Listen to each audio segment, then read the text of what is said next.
It is such a delight to be with you today as your very first guest preacher during this season of guest preachers. I was delighted to get to know some of you a year and a half ago on the women's retreat in Breckenridge. Yeah, give me a wave if you were there. Yeah, nice to see you guys.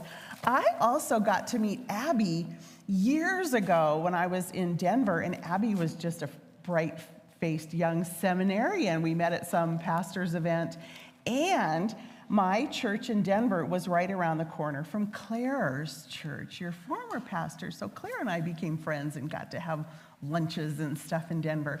I retired 3 years ago, and I now live, it literally took me 6 minutes to get here today. So I love Longmont, and I'm really delighted to be with you today.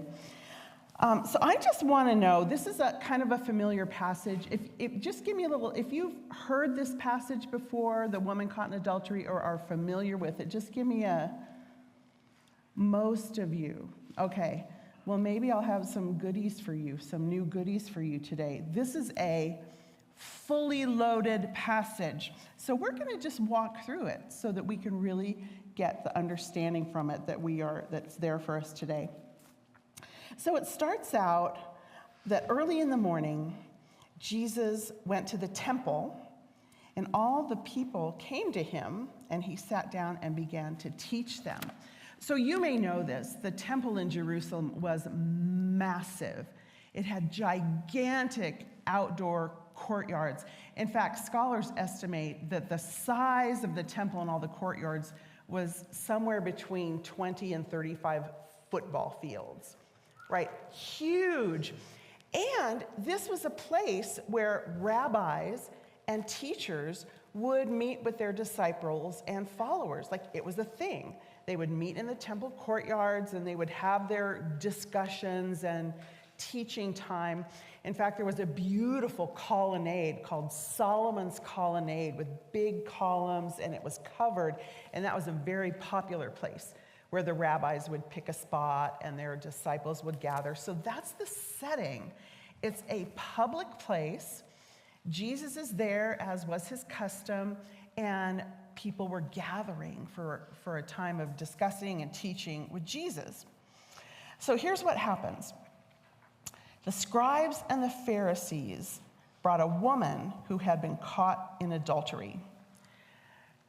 Scribes and Pharisees were, of course, the religious leaders, but please remember, they were also the wealthy upper class. They were the elite of society, and they did not have much to do with regular folks. Regular folks were actually considered sinners. Like when you hear the word sinners in the Bible, that was the word they used for regular people. This upper class of religious leaders did not like Jesus. You know this, because he hung out with sinners, right? That's what they say. He hung out with sinners. He was becoming increasingly popular. They were not down with this. They were looking for any way they could to discredit him, right? He was so popular. So here they are. Here come the scribes and the Pharisees, and they've got with them a woman who had been caught in adultery, and they made her stand before all of them. So this isn't just a Jesus and the woman moment. It's Jesus, the crowd of people that's gathered around him, the scribes and the Pharisees who are accusing her, and anybody else who might happen to be in the busy temple courtyard that morning. This is a very public event. So they make her stand in front of Jesus, and then they launch into their accusation. Teacher, and I'm sure they said it like that, teacher, this woman was caught in the very act of committing adultery. This wording is important. She was caught in the very act because, according to the law of Moses, if someone was going to accuse you of adultery, you had to be caught in the very act, if you get my drift. Like, if you were just seen, if a man and a woman were just seen exiting a room together, that wouldn't count. If someone even saw them in bed together, that wouldn't count. They had to be caught in the actual act of adultery.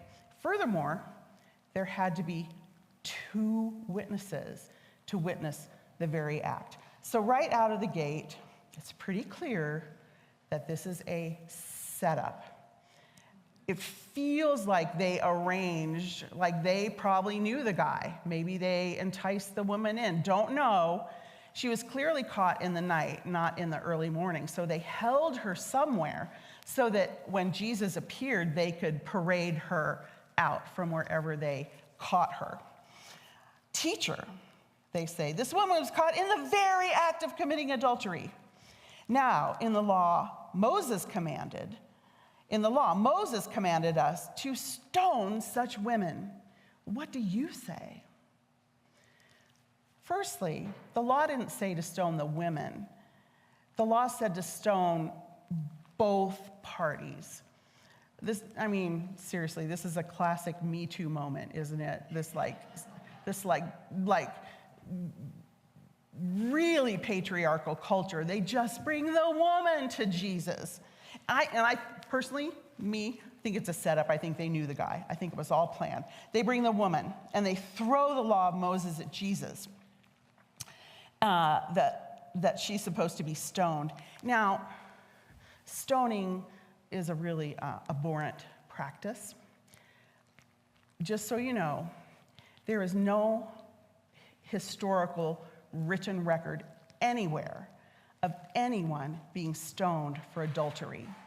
So as far as we know, it was a law, but we don't know if it actually really happened.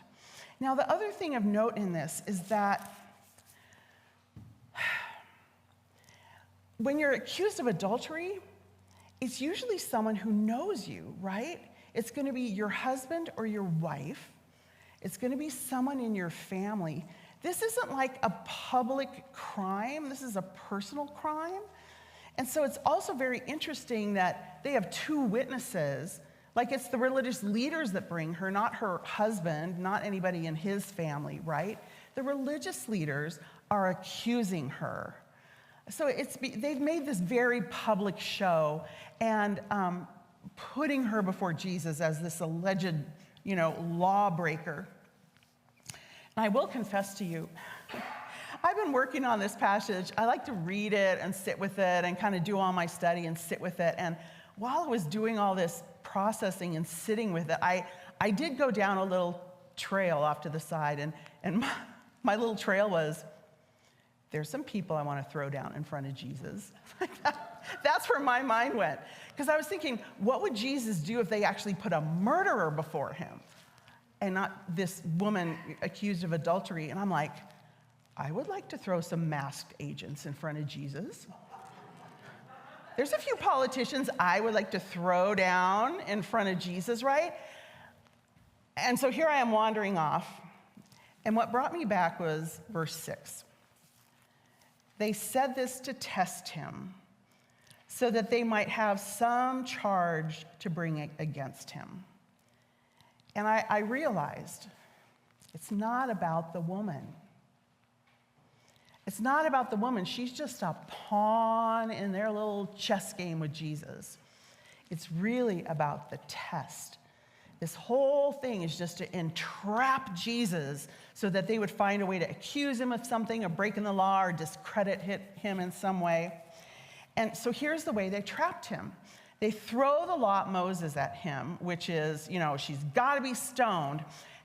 So if Jesus says, yeah, you're right, law says we need to stone her, there's 2 things that would happen. One, public executions could only be done through Rome. Because remember, Palestine, Israel was under Roman occupation. So Roman gave them a certain amount of self-rule, but in terms of punishment, jailing, executions and stuff, Rome had to make that decision. So they couldn't just go. That's why when Jesus was crucified, right, they had to go to the Roman governor. They couldn't just order that themselves. So same story here. So Jesus says, yeah, we should stone her. Then it would be like, no, you're going against Rome. And of course, the other thing that would happen is that people would be horrified. All of Jesus' followers that had been following him for his amazing teachings about, God and love and all this forgiveness, they would have been horrified. And that in itself would have discredited him. But then, if he says, no, we shouldn't stone her, that's abhorrent, of course, then he would be accused of breaking the Torah, breaking the laws of Moses. It was a lose-lose for Jesus, and they knew it. They had entrapped him, and they're throwing their questions at him. And the other thing to note is, because this will be important later, also in the law of Moses, there had to be 2 witnesses. These witnesses could be examined. They could be questioned like witnesses. And if their testimony was found to be false or inaccurate, they too could be stoned. Yeah, that's how the law worked. So they're like, so what are you going to do, Jesus? They said this to test him. And here's what Jesus does. He bends down and he starts to write with his finger in the dust. Scholars love this. Oh, the speculation about what Jesus wrote in the ground. There's only one other reference in Scripture to writing in the dust, and it's from the prophet Jeremiah. And the context is writing in the dust against those who have forsaken God. So the allusion fits, right? Writing in the dust about those who have forsaken God, who would be the scribes and the Pharisees. We don't know what he wrote. But as he wrote, the Greek word is, so there's a Greek word for write, which is graphein, like graphic, graphene, right? That's just to write things. However, that's not the word used in John. The word is katagrapheni, same root, but with other stuff. And when we find this word used elsewhere in ancient literature, it is a word used to officially put on record accusing someone. Isn't that interesting? So that's a little clue for us. He was writing something in the dirt that was maybe accusing them. Maybe he just started to write down their names. Maybe he wrote down the guy who was with her. I know it was Frank. We don't know. But that doesn't stop them. They keep at him. It says, when they kept on questioning, he straightened up and said to them, let anyone among you who is without sin be the first to throw a stone at her. This evokes the 2 witnesses, because it's in the law. If you're going to accuse her, you have to be able to back that up, or you too can face the same punishment. So that must have caught their attention. And then he just kneels down and starts to write again. Here's my theories, and many scholars.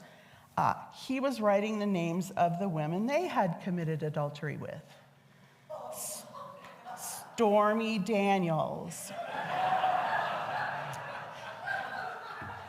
Or he's writing out their sins. Maybe he's just writing out their sins.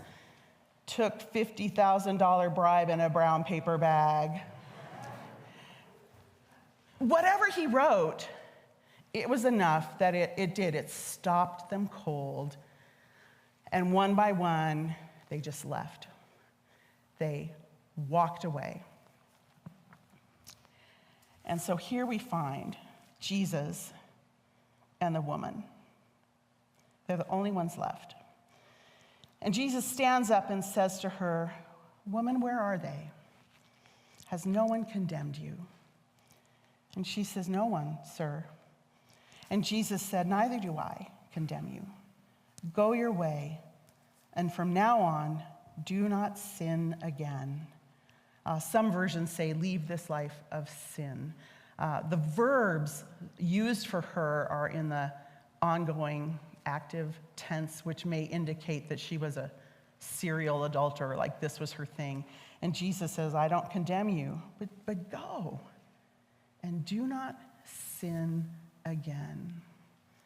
I wonder what that felt like for her.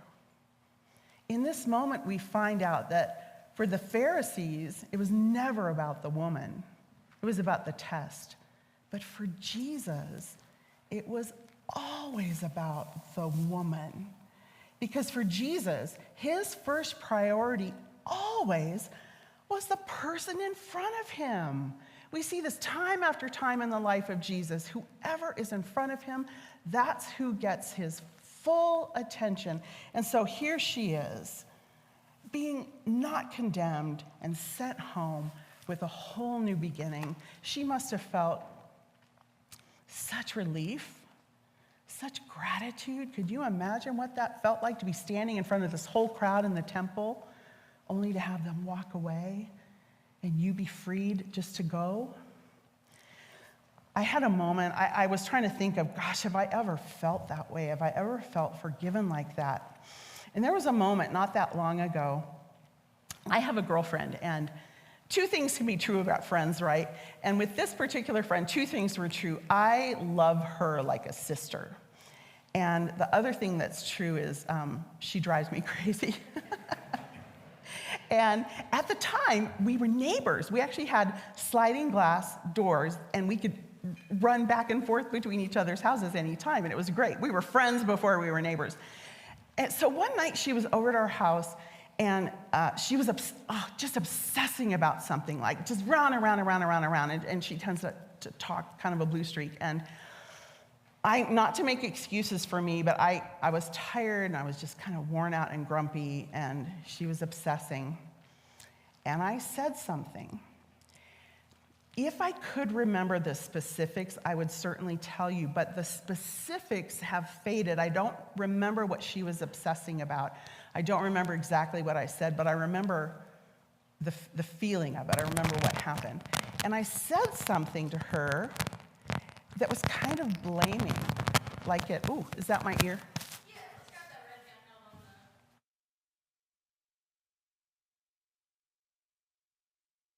the... And what should I do with it? Oh, just use this? Oh, I get it. Okay. I'm with you now. Mine was, okay. So, oh, that's nice and clear. So, I remember laying on the couch, and she was pacing, and I said something that was kind of blaming. Like, I kind of pointed out her part in this thing she was obsessing about, and it wasn't kind. It was not a kind comment. And as soon as it was out of my mouth, I was like, what is wrong with me? It's not who I am. I promise you, I'm not that person. In fact, my license plate says kindness. That's kind of, it's how I want to live, right? And here I was. I said this unkind thing. And she paced a couple more times and then left. She's like, I got to get ready for bed. And she was gone. And my husband actually looked at me and he said, that was a little harsh. And I'm like, I know. I don't know what came over me. And so I tossed and turned, knowing that the next day I would have to, apologize to her. So the next morning, she popped over with her morning coffee through the sliding glass door and was just like chatting. And I said to her, I need to apologize to you for what I said last night. And she looked at me. I said, well, I wasn't very nice. And she literally, and I am not exaggerating, she said, oh, Barb. She's like, I don't even remember that. She said, I know that's not who you are. It's not a big deal. And then we just went right on with our morning. But for me, I was so humbled. I was so humbled because I knew I had messed up. And I was so astounded at her ability just to say, I know you love me. I know that's not who you are. I've seen her do this before, like with other people. Like this this ability to just forgive. But the way it impacted me, I think I felt a little bit like that woman standing in the temple courts with Jesus, like, oh, humbled, relieved, grateful, blessed. What I want you to know today is that you are always the person who is standing in front of Jesus. You are always his first priority. If you need to be forgiven for something, you can stand in front of him and be forgiven. If you need his strength and wisdom, you're going to get that because you're his priority. If you need help in a time of sorrow or depression, you know Jesus is there for you because you are always standing right in front of him. So I want you to take that home with you. I want you to know, well, number one, you really can't trick Jesus. You can't trick him. You've got to be honest. But when you are, you know that all you're going to get is grace. So people of God, may God bless this word for you today. Amen.